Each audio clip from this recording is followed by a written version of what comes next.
रहनी रह सोई सिख मेरा, ओ साहिब मैं उसका चेरा। जब लग खालसा रह न्यारा,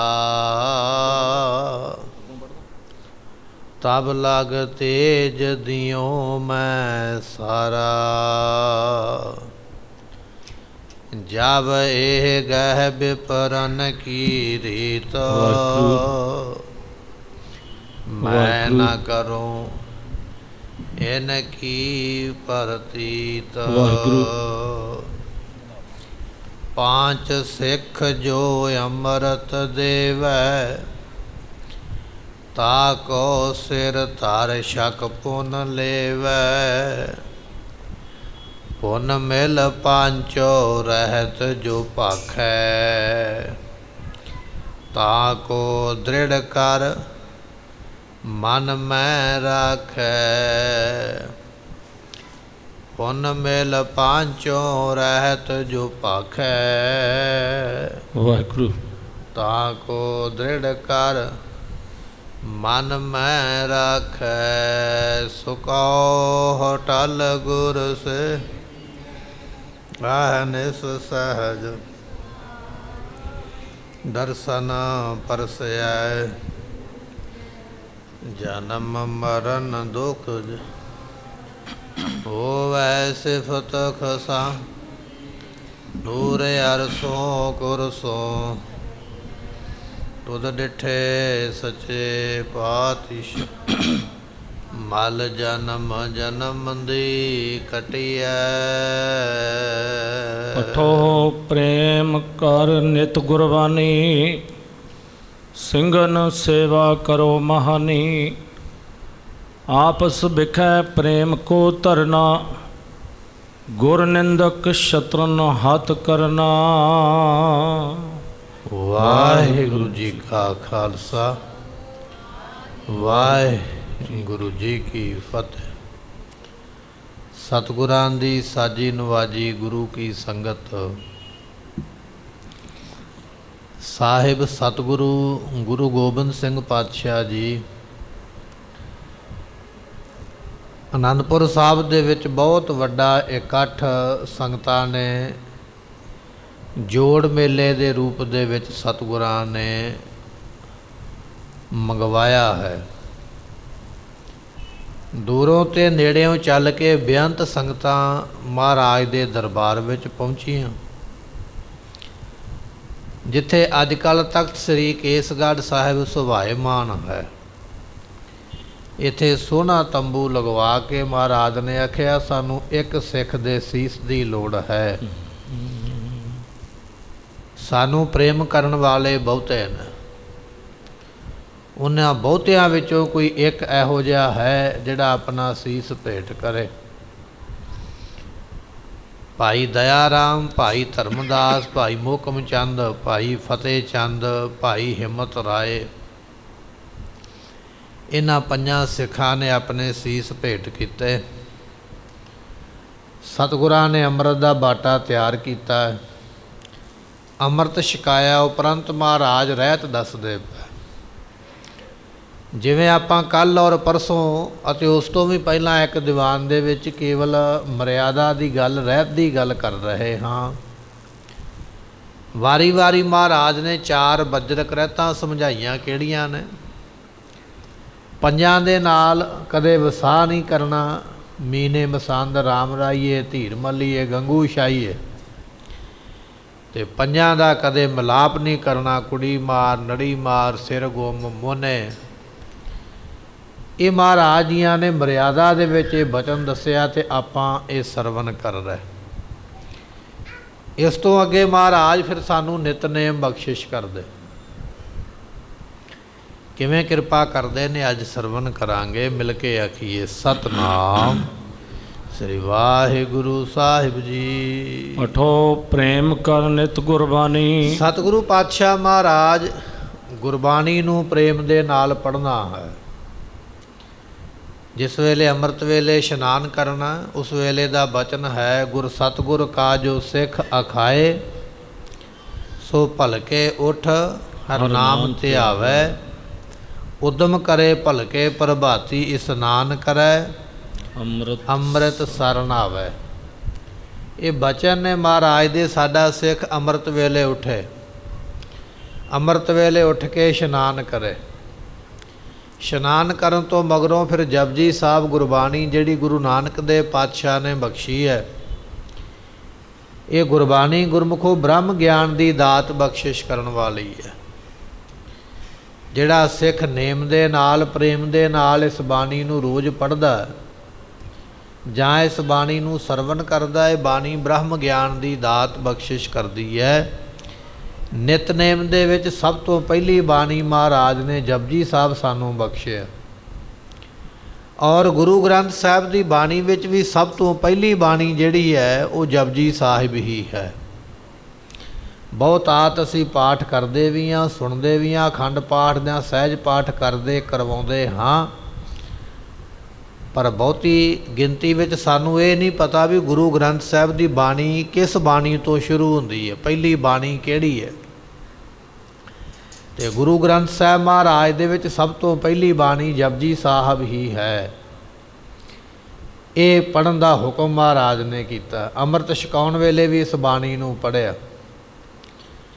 ਦੂਜੀ ਬਾਣੀ ਮਹਾਰਾਜ ਸਾਹਿਬ ਜੀਆਂ ਨੇ ਸਾਨੂੰ ਨਿਤਨੇਮ ਦੇ ਵਿੱਚ ਜਾਪ ਸਾਹਿਬ ਬਖਸ਼ਿਸ਼ ਕੀਤੀ ਹੈ।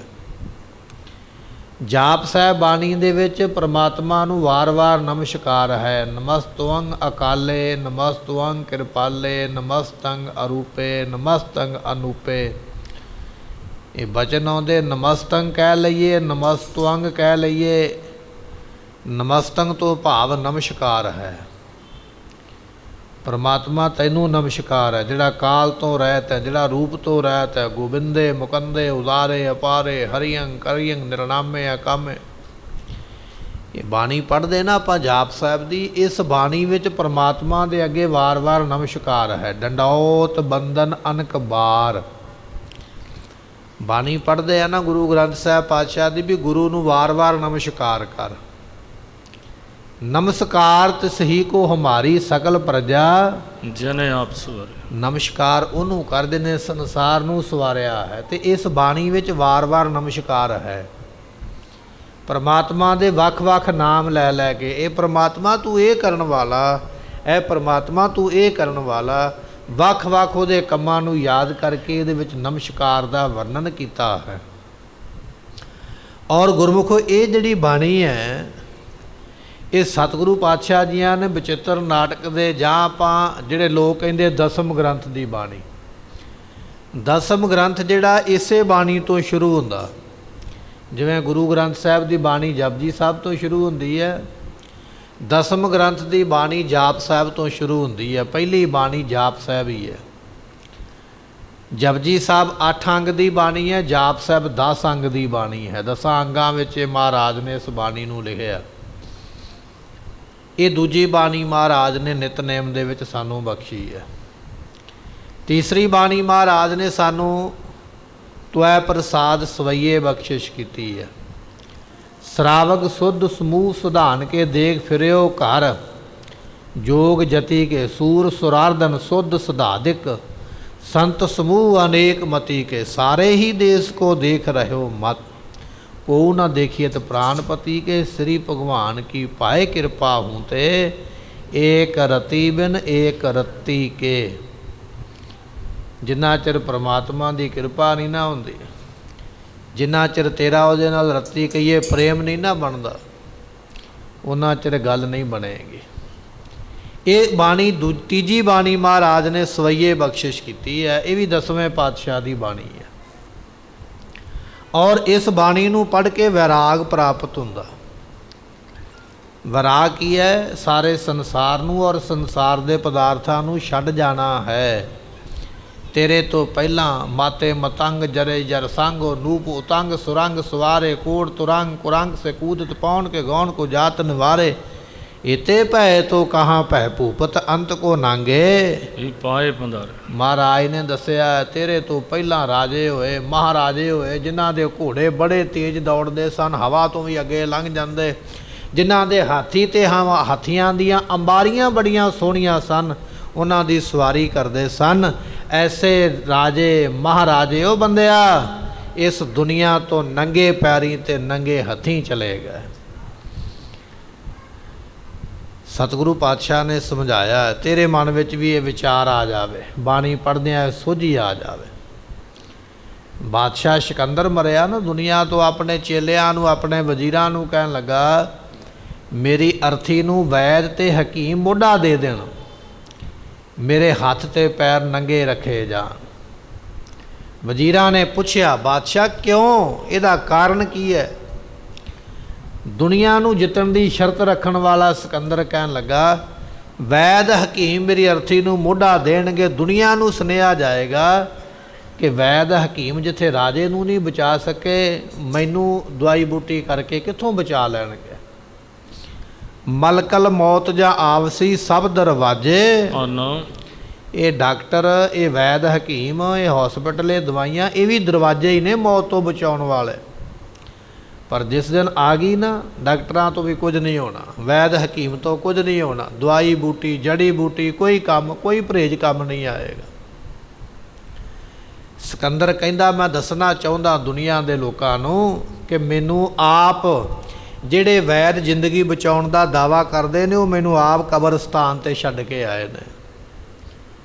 ਜਦੋਂ ਮੌਤ ਆ ਗਈ ਨਾ, ਔਦ ਘਟਾਇਆ ਦਿਨ ਸਰੈ ਨਾਰੇ, ਜਿਸ ਕੀ ਪੂਜਾ ਔਦ ਤਿਸੈ ਕੌਣ ਰੱਖਈ, ਜਿਹਦੀ ਉਮਰਾ ਪੂਰੀ ਹੋ ਗਈ ਰੱਖਿਆ ਨਹੀਂ ਜਾਣਾ, ਬਚਾਇਆ ਨਹੀਂ ਜਾਣਾ।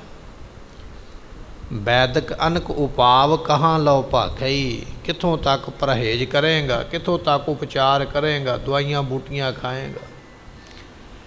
ਜਿਹੜੀਆਂ ਦਵਾਈਆਂ ਅੱਜ ਤੈਨੂੰ ਬਚਾਉਂਦੀਆਂ ਪਈਆਂ ਨੇ, ਇੱਕ ਦਿਨ ਸਮਾਂ ਆਵੇਗਾ ਦਵਾਈਆਂ ਤੇਰੇ ਵਾਸਤੇ ਜ਼ਹਿਰ ਬਣ ਜਾਣਗੇ। ਇਹ ਤੀਜੀ ਬਾਣੀ ਮਹਾਰਾਜ ਨੇ ਸਵਈਏ ਬਖਸ਼ਿਸ਼ ਕੀਤੀ ਹੈ। ਸਿਕੰਦਰ ਕਹਿਣ ਲੱਗਾ, ਮੈਂ ਦੁਨੀਆ ਨੂੰ ਦੱਸਣਾ ਚਾਹੁੰਦਾ, ਜਦੋਂ ਸਮਾਂ ਆ ਗਿਆ ਉਦੋਂ ਵੈਦ ਹਕੀਮ ਬਚਾ ਨਹੀਂ ਸਕਣਗੇ।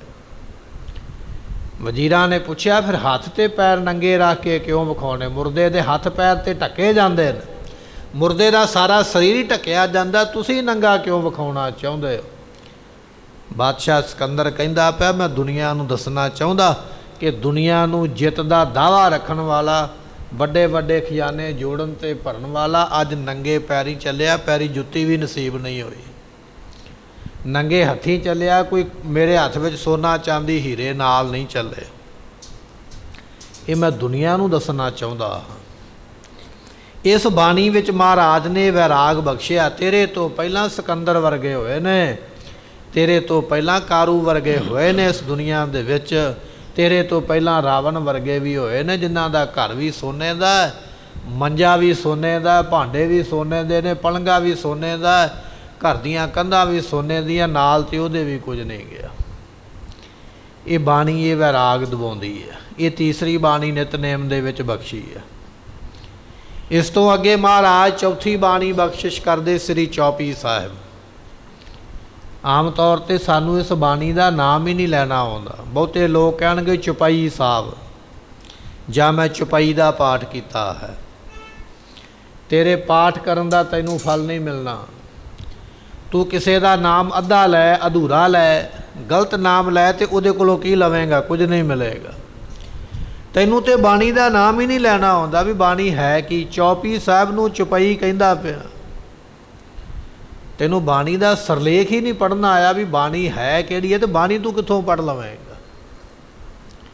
ਇਹ ਜਿਹੜੀ ਚੌਪਈ ਸਾਹਿਬ ਬਾਣੀ, ਚੌਥੀ ਬਾਣੀ ਨਿਤਨੇਮ ਦੀ ਹੈ, ਇਹ ਵੀ ਧੰਨ ਗੁਰੂ ਗੋਬਿੰਦ ਸਿੰਘ ਮਹਾਰਾਜ ਜੀਆਂ ਨੇ ਬਖਸ਼ੀ ਹੈ। ਇਸ ਬਾਣੀ ਦੇ ਵਿੱਚ ਅਰਦਾਸ ਕਰਨ ਦੀ ਜਾਚ ਦੱਸਦੇ, ਬੇਨਤੀ ਰੂਪੇ ਬਾਣੀ ਹੈ।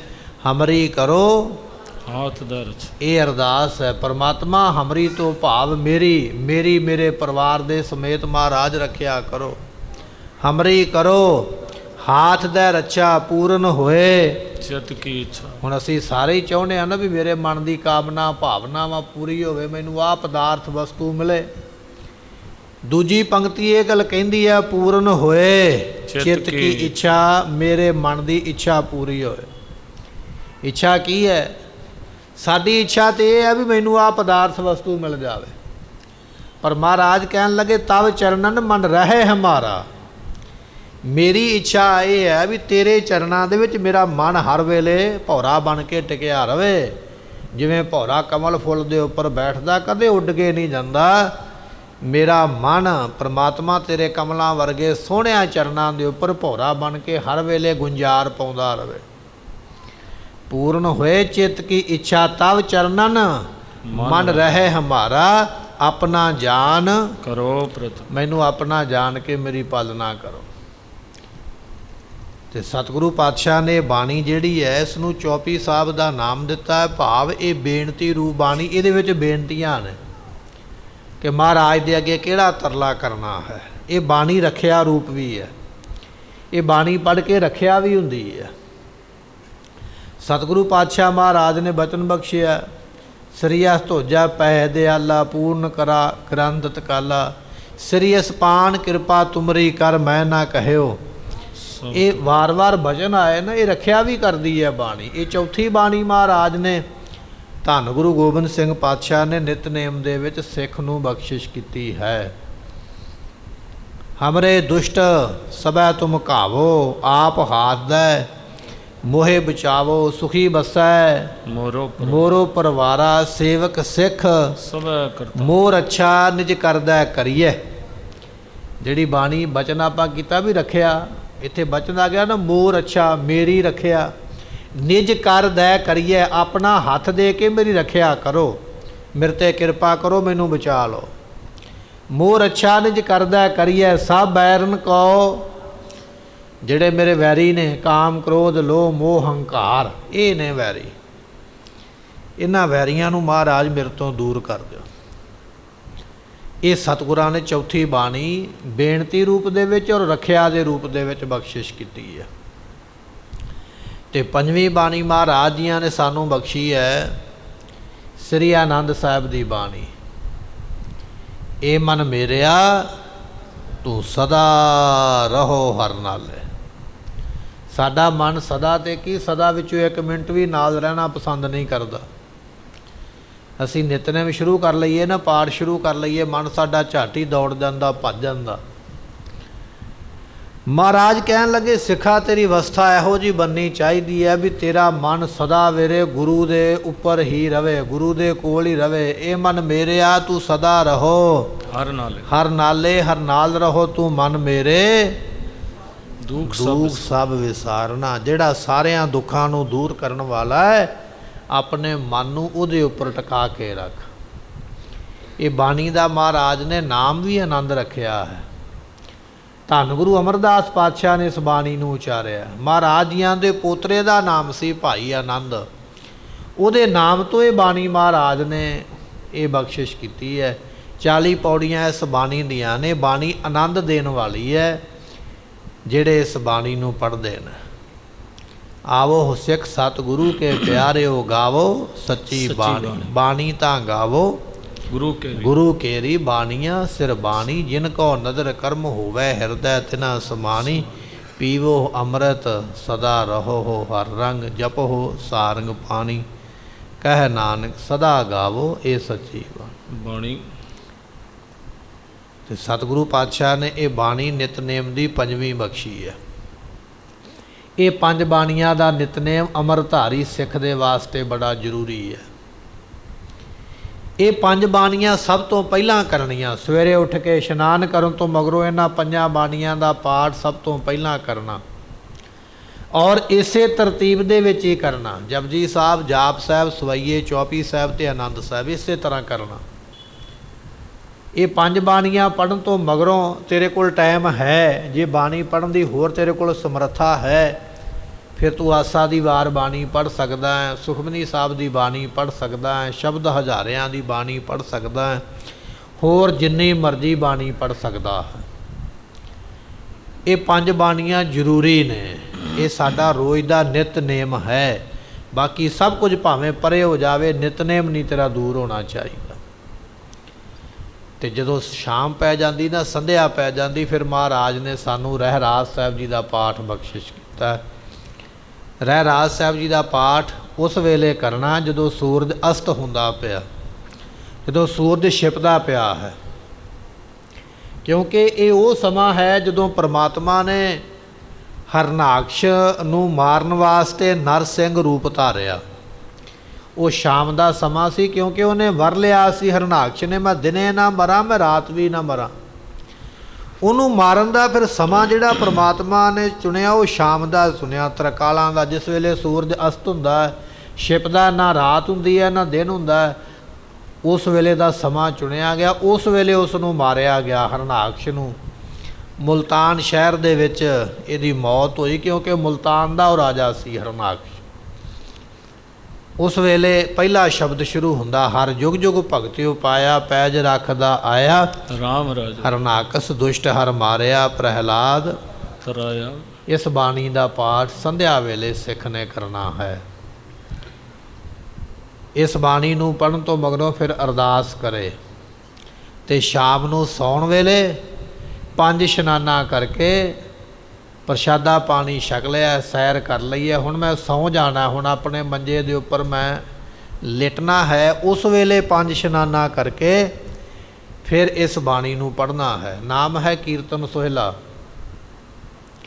ਇਹ ਬਾਣੀ ਪੜ੍ਹੇਗਾ, ਇਹ ਬਾਣੀ ਤੇਰੀ ਰੱਖਿਆ ਕਰੇਗੀ।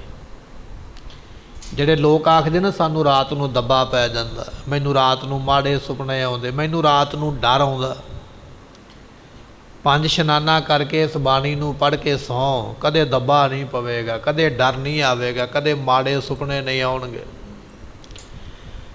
ਗੁਰੂ ਅਰਜਨ ਦੇਵ ਮਹਾਰਾਜ ਤੇ ਇੱਥੋਂ ਤੱਕ ਵੀ ਕਹਿੰਦੇ ਨੇ ਵੀ ਜੇ ਇਹ ਬਾਣੀ ਪੜ੍ਹ ਕੇ ਤੂੰ ਸੁੱਤਾ ਹੋਵੇਂਗਾ ਨਾ, ਤੇ ਤੇਰੀ ਉਹ ਰਾਤ ਜ਼ਿੰਦਗੀ ਦੀ ਆਖਰੀ ਰਾਤ ਹੋ ਜਾਵੇਗੀ, ਵੀ ਉਸ ਦਿਨ ਤੂੰ ਸਰੀਰ ਛੱਡਣਾ ਹੋਵੇਗਾ, ਤੂੰ ਜਮਾਂ ਦੇ ਵਸ ਨਹੀਂ ਪਵੇਂਗਾ, ਜਮ ਤੈਨੂੰ ਨਰਕਾਂ 'ਚ ਨਹੀਂ ਲਿਜਾ ਸਕਣਗੇ। ਗੁਰ ਕਾ ਸ਼ਬਦ ਰਖਵਾਰੇ ਚੌਕੀ ਚੌਗਿਰਦ ਹਮਾਰੇ, ਗੁਰੂ ਦਾ ਸ਼ਬਦ ਤੇਰੀ ਐਸੀ ਰੱਖਿਆ ਕਰੇਗਾ।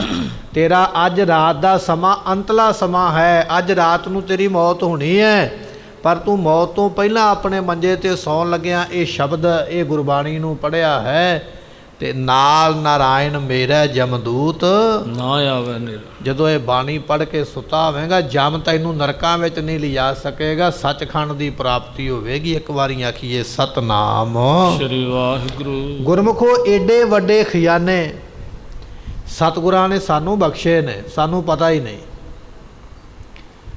ਬਹੁਤੀ ਗਿਣਤੀ ਵਿੱਚ ਸੰਗਤਾਂ ਇਹਨਾਂ ਬਾਣੀਆਂ ਦਾ ਨਿਤਨੇਮ ਨਹੀਂ ਕਰਦੀਆਂ, ਜੇ ਕਰਦੀਆਂ ਤੇ ਕੋਈ ਮਰਿਆਦਾ ਦੇ ਵਿੱਚ ਨਹੀਂ ਕਰਦਾ। ਕਈ ਵਾਰੀ ਅਸੀਂ ਰਹਿ ਰਾਸ ਦੇ ਨਾਲ ਹੀ ਕੀਰਤਨ ਸੋਹਲਾ ਪੜ੍ਹ ਲੈਂਦੇ, ਅਤੇ ਕਈ ਵਾਰੀ ਸਵੇਰ ਵਾਲਾ ਨਿਤਨੇਮ ਵੀ ਸ਼ਾਮ ਨੂੰ ਹੀ ਕਰ ਲੈਂਦੇ। ਜਦੋਂ ਰਹਿ ਰਾਸ ਕਰਨੀ ਹੈ, ਚਲੋ ਹੁਣ ਬੈਠੇ ਹਾਂ, ਗੁਟਕਾ ਸਾਹਿਬ ਫੜਿਆ, ਹੁਣ ਸਾਰੀਆਂ ਬਾਣੀਆਂ ਇੱਕੇ ਵਾਰੀ ਪੜ੍ਹ ਲਈਏ। ਇਹ ਸਾਡੀ ਹਾਲਤ ਹੈ। ਪਰ ਮਹਾਰਾਜ ਜੀਆਂ ਨੇ ਉਸ ਬਾਣੀ ਨੂੰ ਸੌਣ ਵੇਲੇ ਆਪਣੇ ਆਸਣ 'ਤੇ ਬੈਠ ਕੇ ਪੜ੍ਹਨ ਦਾ ਹੁਕਮ ਕੀਤਾ। ਗੁਰੂ ਅਰਜਨ ਦੇਵ ਮਹਾਰਾਜ ਜੀਆਂ ਦੇ ਕੋਲ ਇੱਕ ਸੁਦਾਗਰ ਸਿੱਖ ਆਇਆ, ਕਹਿਣ ਲੱਗਾ, ਮਹਾਰਾਜ ਮੈਂ ਘੋੜਿਆਂ ਦਾ ਵਪਾਰ ਕਰਦਾ ਹਾਂ, ਪਰ ਜਦੋਂ ਮੈਂ ਇੱਕ ਇਲਾਕੇ ਤੋਂ ਦੂਜੇ ਇਲਾਕੇ ਵਿੱਚ ਘੋੜੇ ਲੈ ਕੇ ਜਾਂਦਾ, ਹੁਣ ਮੇਰੇ ਵਾਸਤੇ ਇਲਾਕਾ ਨਵਾਂ ਹੁੰਦਾ, ਚੋਰਾਂ ਵਾਸਤੇ, ਚੋਰਾਂ ਨੇ ਉਸੇ ਇਲਾਕੇ ਵਿੱਚ ਚੋਰੀ ਕਰਨੀ, ਚੋਰਾਂ ਨੂੰ ਪੂਰਾ ਇਲਾਕੇ ਦਾ ਭੇਦ ਹੁੰਦਾ। ਰਾਤ ਨੂੰ ਮੇਰੇ ਘੋੜੇ ਖੁੱਲ੍ਹ ਜਾਂਦੇ, ਜੇ ਮੈਂ 100 ਘੋੜਾ ਲੈ ਕੇ ਵੇਚਣ ਵਾਸਤੇ ਚੱਲਿਆ ਤੇ ਵਿੱਚੋਂ 2-4 ਘੋੜਿਆਂ ਉੱਪਰ ਚੋਰ ਹੱਥ ਸਾਫ਼ ਕਰ ਜਾਂਦੇ, ਮੇਰੇ ਘੋੜੇ ਚੋਰੀ ਹੋ ਜਾਂਦੇ। ਮੈਂ ਬੜੇ ਪਹਿਰੇਦਾਰ ਲਾਏ, ਬੜੇ ਸਿਪਾਹੀ ਲਾਏ, ਪਰ ਉਹ ਸਿਪਾਹੀ ਤੇ ਮੇਰੇ ਪਹਿਰੇਦਾਰ ਮੇਰੇ ਘੋੜਿਆਂ ਨੂੰ ਬਚਾ ਨਹੀਂ ਸਕਦੇ, ਚੋਰੀ ਹੋ ਜਾਂਦੀ। ਆਪ ਜੀ ਕਿਰਪਾ ਕਰੋ। ਸਤਿਗੁਰੂ ਪਾਤਸ਼ਾਹ ਨੇ ਹੁਕਮ ਕੀਤਾ, ਕਹਿਣ ਲੱਗੇ, ਰਾਤ ਨੂੰ ਸੌਣ ਵੇਲੇ ਜਦੋਂ ਹਨੇਰਾ ਹੋ ਜਾਇਆ ਕਰੇਗਾ, ਉਦੋਂ 5 ਇਸ਼ਨਾਨਾਂ ਕਰਕੇ ਕੀਰਤਨ ਸੋਹਿਲਾ ਪੜ੍ਹਿਆ ਕਰ, ਤੇਰੇ ਘੋੜਿਆਂ ਨੂੰ ਕੋਈ ਚੋਰੀ ਨਹੀਂ ਕਰ ਸਕੇਗਾ। ਸਵੇਰੇ ਜਦੋਂ ਉੱਠੇਗਾ, ਸਭ ਤੋਂ ਪਹਿਲਾਂ ਇਸ਼ਨਾਨ ਕਰਕੇ ਜਪਜੀ ਸਾਹਿਬ ਦਾ ਪਾਠ ਕਰੇਗਾ, ਇਹ ਪੱਕਾ ਨਿਤਨੇਮ ਬਣਾ ਲਾ, ਤੇਰੀ ਚੋਰੀ ਨਹੀਂ ਹੋਵੇਗੀ। ਮਹਾਰਾਜ ਦਾ ਬਚਨ ਮੰਨਿਆ, ਕਹਿਣ ਲੱਗਾ ਠੀਕ ਹੈ। ਘੋੜਿਆਂ ਦਾ ਲੈ ਕੇ ਦਲ, ਬਹੁਤੀ ਗਿਣਤੀ 'ਚ ਘੋੜੇ ਲੈ ਕੇ ਚੱਲ ਪਿਆ ਵਪਾਰ ਕਰਨ ਵਾਸਤੇ। ਇੱਕ ਨਗਰ ਵਿੱਚ ਜਾ ਕੇ ਪਹੁੰਚਾ, ਸਤਿਗੁਰਾਂ ਦਾ ਬਚਨ ਚੇਤੇ ਆਇਆ ਵੀ ਰਾਤ ਨੂੰ ਸੌਣ ਵੇਲੇ ਕੀਰਤਨ ਸੋਹਲੇ ਦਾ ਪਾਠ ਕਰਨਾ। ਬੈਠ ਗਿਆ, ਚੌਂਕੜਾ ਲਾ ਕੇ ਪਾਠ ਕੀਤਾ, ਪਾਠ ਕਰਕੇ ਲੰਮੇ ਪੈ ਗਿਆ, ਸੌਂ ਗਿਆ। ਚੋਰ ਆਏ, ਚੋਰਾਂ ਨੇ ਵੇਖਿਆ ਵੀ ਘੋੜੇ ਬੱਧੇ ਨੇ, ਖੋਲ੍ਹ ਲਈਏ ਪਹਿਲਾਂ ਦੇ ਵਾਂਗ। ਜਦੋਂ ਅੱਗੇ ਵਧੇ ਘੋੜਾ ਖੋਲ੍ਹਣ ਵਾਸਤੇ, ਚੁੱਕਣ ਵਾਸਤੇ, ਕੀ ਵੇਖਦੇ ਪਏ ਵੀ ਘੋੜਿਆਂ ਦੇ ਸਾਹਮਣੇ ਇੱਕ ਬੜੀ ਵੱਡੀ ਕੰਧ ਹੋ ਗਈ ਹੈ। ਮੰਨ ਲਓ ਵੀ ਇੱਕ ਕਿਲਾ ਹੀ ਬਣ ਗਿਆ, ਅੰਦਰ ਜਾਣਾ ਚਾਹੁੰਦੇ ਪਰ ਜਾਇਆ ਨਹੀਂ ਜਾਂਦਾ। ਲੋਹੇ ਦੀ ਕੰਧ, ਪੱਥਰ ਦੀ ਕੰਧ ਇਹਨਾਂ ਨੂੰ ਮਹਿਸੂਸ ਹੁੰਦੀ ਪਈ ਹੈ ਵੀ ਸਾਡੇ ਸਾਹਮਣੇ ਇੱਕ ਪੱਥਰ ਦਾ ਕਿਲਾ ਬਣ ਗਿਆ, ਅੰਦਰ ਨਹੀਂ ਜਾ ਪਾ ਰਹੇ। ਪਤਾ ਨਹੀਂ ਸਿੱਖ ਨੇ ਕੀ ਮੰਤਰ ਪੜ੍ਹਿਆ, ਪਰ ਚੋਰਾਂ ਦਾ ਹੌਸਲਾ ਬੜਾ। ਕਹਿਣ ਲੱਗੇ ਕੋਈ ਗੱਲ ਨਹੀਂ, ਅੱਜ ਨਹੀਂ ਦਾ ਲੱਗਾ ਤੇ ਕੱਲ੍ਹ ਨੂੰ ਲੱਗੇਗਾ। ਇਹ ਸੁਦਾਗਰ ਦਾ ਪਿੱਛਾ ਕਰਦੇ ਕਰਦੇ ਅਗਲੇ ਪਿੰਡ ਜਿੱਥੇ ਜਾ ਕੇ ਰਾਤ ਪਈ ਨਾ, ਉਹ ਫਿਰ ਆਪਣਾ ਟੇਕ ਕੇ ਬੈਠੇ ਰਹਿ ਵੀ ਰਾਤ ਪਵੇਗੀ ਤੇ ਕੱਲ੍ਹ ਵਾਲਾ ਜਿਹੜਾ ਕੰਮ ਨਹੀਂ ਹੋਇਆ ਅੱਜ ਫਿਰ ਕਰਾਂਗੇ। ਜਦੋਂ ਅਗਲੀ ਰਾਤ ਪਈ, ਇਹ ਸੁਦਾਗਰ ਸਿੱਖ ਨੇ ਫਿਰ ਬਾਣੀ ਪੜ੍ਹੀ, ਰਾਤ ਨੂੰ ਕੀਰਤਨ ਸੋਹਲੇ ਦਾ ਪਾਠ ਕੀਤਾ, ਗੁਰੂ ਅਰਜਨ ਦੇਵ ਪਾਤਸ਼ਾਹ ਮਹਾਰਾਜ ਨੂੰ ਯਾਦ ਕੀਤਾ, ਅਰਦਾਸ ਕੀਤੀ ਹੈ ਇਹਦੇ ਘੋੜਿਆਂ ਦੇ ਸਾਹਮਣੇ ਉਸੇ ਤਰ੍ਹਾਂ ਹੀ ਫਿਰ ਕੰਧ ਹੋ ਜਾਇਆ ਕਰੇ, ਚੋਰ ਯਤਨ ਕਰਨ ਪਰ ਅੰਦਰ ਨਾ ਜਾਇਆ ਜਾਵੇ। ਬੜਾ ਖੁਸ਼ ਹੈ ਮਨ ਦੇ ਵਿੱਚ ਵੀ ਮੇਰੇ ਹੁਣ ਕੋਈ ਘੋੜੇ ਨਹੀਂ ਚਰਾਉਂਦਾ। ਅੱਗੇ ਤੇ ਹਰੇਕ ਰਾਤ ਨੂੰ ਇੱਕ ਅੱਧਾ ਘੋੜਾ ਚੁੱਕਿਆ ਜਾਂਦਾ, ਅੱਜ ਮੈਨੂੰ ਕਈ ਰਾਤਾਂ ਹੋ ਗਈਆਂ ਨੇ। ਮਹਾਰਾਜ ਨੇ ਜਿਹੜੀ ਬਾਣੀ ਬਖਸ਼ੀ ਹੈ ਬੜੀ ਤਾਕਤ ਵਾਲੀ ਹੈ, ਮੈਂ ਰੋਜ਼ ਬਾਣੀ ਪੜ੍ਹਦਾ, ਮੇਰੇ ਘੋੜੇ ਹੁਣ ਬਚ ਜਾਂਦੇ, ਕੋਈ ਚੁਰਾ ਨਹੀਂ ਸਕਦਾ, ਕੋਈ ਚੋਰੀ ਨਹੀਂ ਕਰ ਸਕਦਾ। ਚੋਰ ਇਹਦੇ ਘੋੜਿਆਂ ਦੇ ਮਗਰ ਨੇ, ਪਰ ਇਹ ਆਪਣੇ ਨਿਤਨੇਮ ਤੋਂ ਕਦੇ ਨਹੀਂ ਭੱਜਾ। ਗੁਰਮੁਖੋ ਇੱਕ ਦਿਨ ਕੀ ਬਣਿਆ, ਲੰਮਾ ਸਫ਼ਰ ਕੀਤਾ ਤੇ ਥੱਕ ਗਿਆ, ਰਾਤ ਨੂੰ ਆਲਸ ਕਰ ਲਿਆ, ਕਹਿਣ ਲੱਗਾ ਚਲੋ ਕੋਈ ਗੱਲ ਨਹੀਂ, ਅੱਜ ਨਹੀਂ ਪਾਠ ਕਰਦੇ, ਅੱਜ ਆਪਾਂ ਥੱਕੇ ਹੋਏ ਆ। ਆਪਾਂ ਵੀ ਕਹਿ ਦਿੰਦੇ ਅੱਜ ਮੈਂ ਸਾਰਾ ਦਿਨ ਨੌਕਰੀ ਕੀਤੀ ਹੈ, ਅੱਜ ਮੈਂ ਸਾਰਾ ਦਿਨ ਸਫ਼ਰ ਕੀਤਾ, ਅੱਜ ਮੈਂ ਸਾਰਾ ਦਿਨ ਕੰਮ ਕੀਤਾ, ਮੈਂ ਅੱਜ ਥੱਕ ਗਿਆ, ਅੱਜ ਮੈਂ ਪਾਠ ਰਹਿ ਨਹੀਂ ਦਿੰਦਾ, ਨਿਤਨੇਮ ਕੱਲ੍ਹ ਨੂੰ ਕਰ ਲਵਾਂਗੇ। ਇਹ ਸੁਦਾਗਰ ਦੇ ਮਨ ਵਿੱਚ ਵੀ ਇਹ ਗੱਲ ਆਈ ਹੈ, ਕਹਿਣ ਲੱਗਾ ਵੀ ਕੱਲ੍ਹ ਨੂੰ ਪਾਠ ਕਰ ਲਵਾਂਗੇ, ਅੱਜ ਮੈਂ ਰਹਿਣ ਦਿੰਦਾ। ਦਲਿੱਦਰ ਨੂੰ ਆਲਸ ਨੂੰ ਲੈ ਕੇ ਸੌਂ ਗਿਆ, ਲੰਮੇ ਪੈ ਗਿਆ। ਚੋਰ ਜਿਹੜੇ ਕਈ ਦਿਨਾਂ ਤੋਂ ਮਗਰ ਲੱਗੇ ਸਨ, ਅੱਜ ਉਹਨਾਂ ਨੇ ਫਿਰ ਕੋਸ਼ਿਸ਼ ਕੀਤੀ ਹੈ ਘੋੜਾ ਚੁਰਾਉਣ ਦੀ, ਪਰ ਅੱਜ ਇਹਦੇ ਘੋੜਿਆਂ ਦੀ ਰੱਖਿਆ ਵਾਸਤੇ ਇਹਨੇ ਕੋਈ ਨਿਤਨੇਮ ਨਹੀਂ, ਕੋਈ ਅਰਦਾਸ ਨਹੀਂ, ਕੋਈ ਬਾਣੀ ਨਹੀਂ ਪੜ੍ਹੀ ਹੈ। ਉਹ ਜਿਹੜੇ ਚੋਰ ਸਨ ਛੁਪ ਛੁਪਾ ਕੇ ਭੱਜ ਕੇ ਉਸ ਤਬੇਲੇ ਦੇ ਅੰਦਰ ਚਲੇ ਗਏ ਜਿਸ ਤਬੇਲੇ ਵਿੱਚ ਇਸਨੇ ਘੋੜੇ ਬੱਧੇ ਸਨ। ਮਨ ਵਿੱਚ ਸੋਚਦੇ ਨੇ ਅੱਜ ਸਾਨੂੰ ਨਹੀਂ ਕਿਸੇ ਨੇ ਰੋਕਿਆ, ਅੱਗੇ ਤੇ ਇੰਨੇ ਦਿਨਾਂ ਤੋਂ ਅਸੀਂ ਕੋਸ਼ਿਸ਼ ਕਰਦੇ ਰਹੇ ਪਰ ਅੰਦਰ ਨਹੀਂ ਆ ਸਕੇ।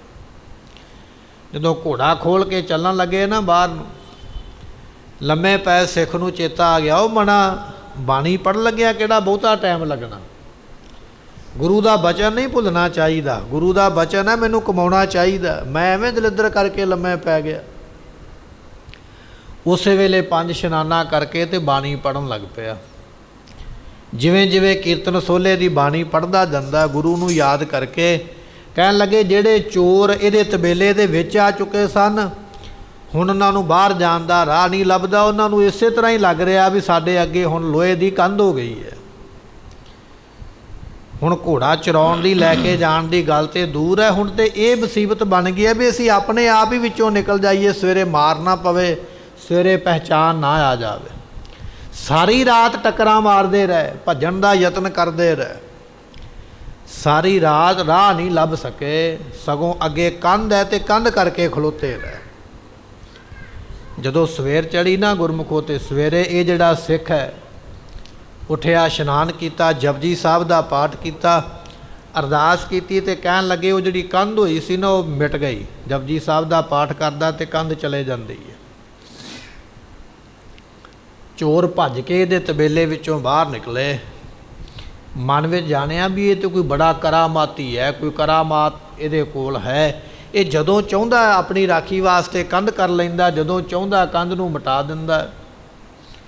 ਭੱਜਣ ਦੀ ਬਜਾਏ ਇਹਦੇ ਕੋਲ ਹੀ ਆ ਗਿਆ ਤੇ ਇਹਨਾਂ ਨੇ ਸੱਚ ਹੀ ਦੱਸ ਦਿੱਤਾ। ਕਹਿਣ ਲੱਗੇ ਵੀ ਅਸੀਂ ਤੇਰੇ ਘੋੜੇ ਚੁੱਕਣ ਵਾਸਤੇ ਕਈ ਦਿਨਾਂ ਦੇ ਮਗਰ ਲੱਗੇ ਹਾਂ, ਪਰ ਜਦੋਂ ਅਸੀਂ ਘੋੜਿਆਂ ਦੇ ਕੋਲ ਆਉਣ ਦੀ ਕੋਸ਼ਿਸ਼ ਕਰਦੇ ਸੀ ਸਾਨੂੰ ਇਸ ਤਰ੍ਹਾਂ ਲੱਗਦਾ ਸੀ ਵੀ ਅੱਗੇ ਲੋਹੇ ਦੀ ਕੰਧ ਹੈ, ਪੱਥਰ ਦੀ ਕੰਧ ਹੈ, ਅਸੀਂ ਅੰਦਰ ਨਹੀਂ ਆ ਪਾਏ ਕਈ ਦਿਨਾਂ ਤੋਂ।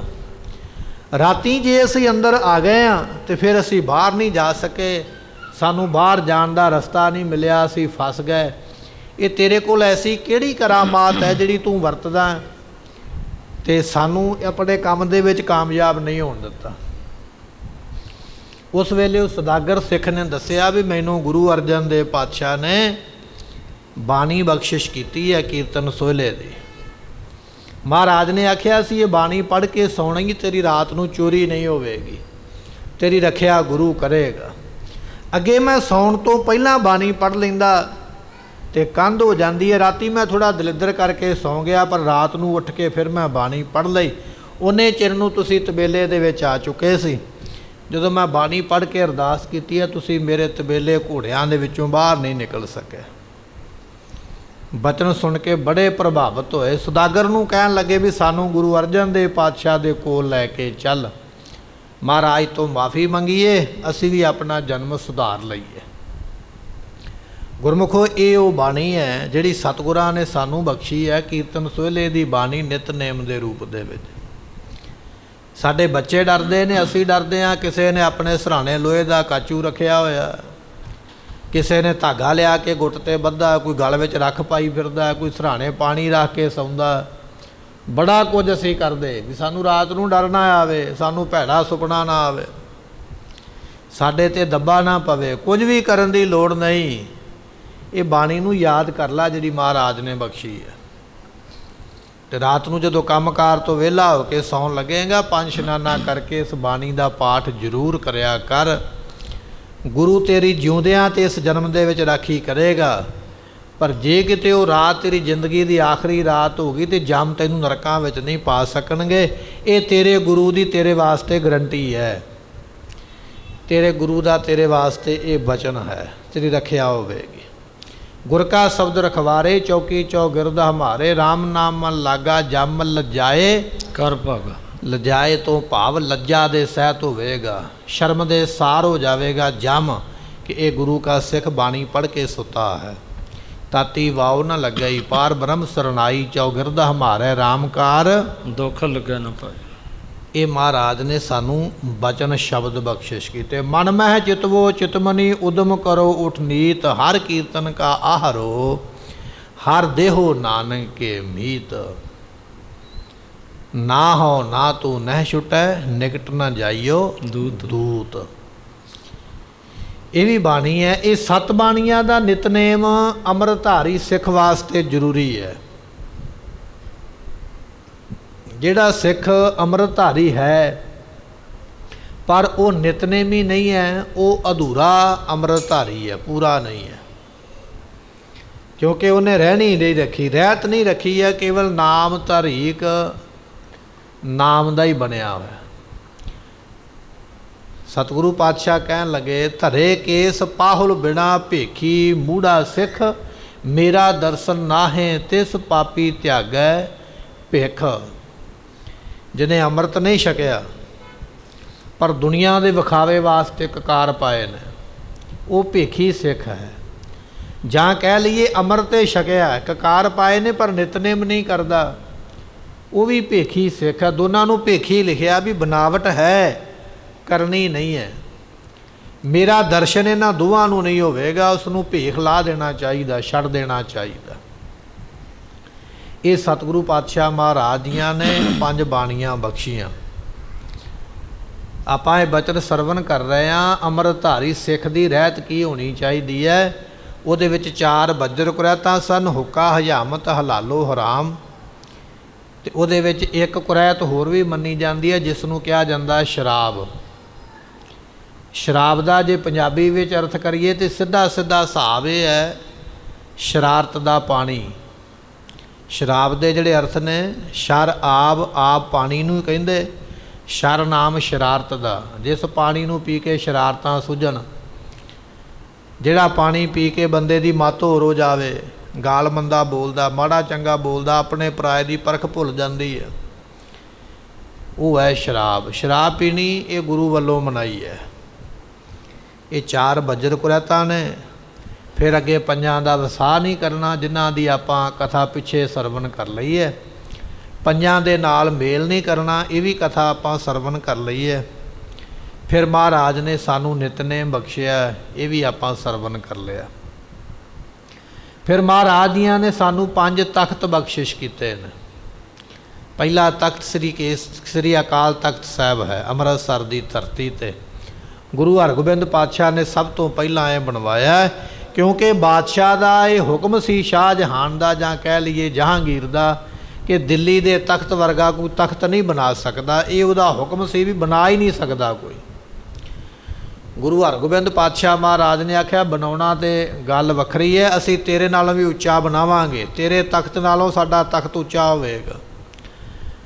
अज भी श्री अकाल तख्त साहब जिहड़ा है ना 4.5 फुट उच्चा है दिल्ली के तख्त नालों। महाराज ने आख्या तख्त बनाउणा ना बनाउणा परे दी गल है, बनावांगे तेरे नालों भी उच्चा बनावांगे। ये बादशाह का उस वेले का ऐलान से भी तख्त नहीं बना सकता कोई। दूजा हुक्म यह किया भी कोई सिर ते दस्तार नहीं बन सकता। बादशाह मुगल बादशाह का हुक्म यह है भी सिर ते पग नहीं बनेगा, कोई दस्तार नहीं बधेगा। ये आज़ादी का प्रतीक है, तुहानू टोपी पाउणी पैगी, टोपी गुलामी का प्रतीक है भी तुसी साडे गुलाम हो। धन गुरु हरगोबिंद पातशाह कहन लगे तू एक दस्तार की गल करदा, मेरे सिख 2 दस्तारां बन्निया करनगे, एक थल्लियों दस्तार सिर दे एक उहदे उपर, जिन्हों अज आपां केसकी कह दिंदे 50 कह दिंदे। ये हौली हौली असी कपड़ा घटा दिता, पर असल में 50 तो भाव हुंदा अद्धा। अंग्रेजी का ही लफ्ज़ है ना। जे मान लो भी 7 मीटर या 8 मीटर की पग बधी है तो वह 50 बनेगा 4 मीटर। 4 मीटर के नाल केसां नूं ढक के उहदे उपर कपड़ा बन्नना, फिर उहदे उपर पग बन्ननी। पर असीं वो हौली हौली घटा के एक पट्टी जी बना लीए 4 ऊंगलों की सिर मत्थे के सामने लाउण वास्ते, उन्होंने नाम 50 का दे दिता है। ये जदों सिख फौजी भर्ती होए सन अंग्रेज़ों की फौज दे विच, उस वेले उन्होंने मंग की सी भी सानू आ 2 कपड़े सिर ते बन्नण नूं चाहीदे।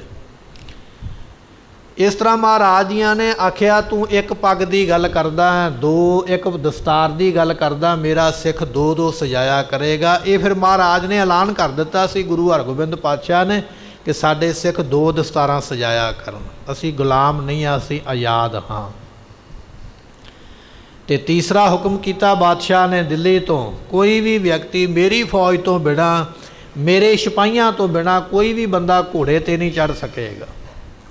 जिन्हें जाना पैदल जाओ या गड्डे ते जाओ, घोड़े ते सिर्फ मेरे सिपाही वजीर चढ़नगे, उहदे तो बिना घोड़े ते कोई सवार नहीं होवेगा। तो गुरु हरगोबिंद पातशाह महाराज जियां ने हुक्म किया, कहन लगे बादशाह एक घोड़े की गल करदा है, मेरे सिख 2 घोड़ियां दे उपर चढ़िया करनगे, असीं वध के ही रवांगे, तेरे नालों थल्ले नहीं आवांगे, सगों तेरे उपर चढ़ के रवांगे। अज भी तुसीं आनंदपुर साहब की धरती ते होले महल्ले ते जांदे हो, जां होर भी वड्डे स्थानां ते होला महल्ला, जां होर कोई दिन विसाखी मनाई जाती है, कोई होर दिहाड़े मनाए जाते, उत्थे निहंग सिंह घोड़ियां दे उपर चढ़ते हैं, 2 घोड़ियां ते पैर रख के खड़े हो जाते। वो गुरु हरगोबिंद पातशाह ने परंपरा चलाई है, मेरा सिख 2 घोड़ियां की सवारी करेगा। असीं बादशाह के कहने विच नहीं, असीं आज़ाद हाँ। इस तरह अकाल तख्त साहब पहला तख्त गुरु हरगोबिंद पातशाह ने बख्शिया। जदों बादशाह ने आख्या कोई तख्त ही नहीं बना सकता, उदों महाराज ने थापिया। ते दूजा स्थान है पटना साहिब